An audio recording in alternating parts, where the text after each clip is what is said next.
బాబు ఏంటండి ఇప్పుడు ఏంటి అన్నా? మీ ఫ్రెండ్ గారు అబ్బాయి గారు వచ్చారని చెప్పారండి. తప్పలేదు కదా? సరిపోతుందండి. తప్పలేదు కదా? తప్పలేదు కదండి. ఈ ఇంటి అల్లుడు గారు వచ్చారని చెప్పు. మొన్న అల్లుడు గారు వచ్చారంటే పీకారు, ఇప్పుడు అనకపోతే పీకుతున్నారు. ఈ షిఫ్టింగ్ నీళ్ళండి ప్రభు. అదే ఏంట్రా ఇది? నా భార్యలాగా నువ్వు నా మీద వాలిపోతావా? వెళ్ళరా, వెళ్ళి నా పెళ్ళని పిల్ల. అలాగే తర్వాత చూసుకుంటా. బాబు జీవితం. అమ్మాయి గారు, అమ్మాయి గారు, రేయ్, అమ్మాయి గారు రండి. ఎవరినరా నువ్వు పిలుస్తున్నావు? మీ భార్య గారినండి. నా భార్యను నువ్వు పిలిచేస్తావా? మీరు పిలవమన్నారు కదండి. అంత గొప్ప నువ్వు? ఏయ్, అల్లుడు ముందే నువ్వు లుంగి కడతావేంట్రా? అంటే నైట్ డ్యూటీ కదండి. తొడగో. తొడగరా. ఏయ్, ఇల్లాలా? ఇంటి ఇల్లాలా? అర్రే. అబ్బో, ఇవాళ ఏదో ఉంది నాయనా.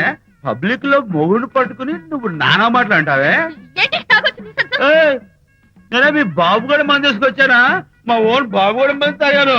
అయినా పబ్లిక్ లో పట్టుకుని మొగుడి పబ్లిక్ గా తిడితే తప్పులేదు గాని, నేను పబ్లిక్ గా తాగి పబ్లిక్ గా ఇంటికి వస్తే తప్ప.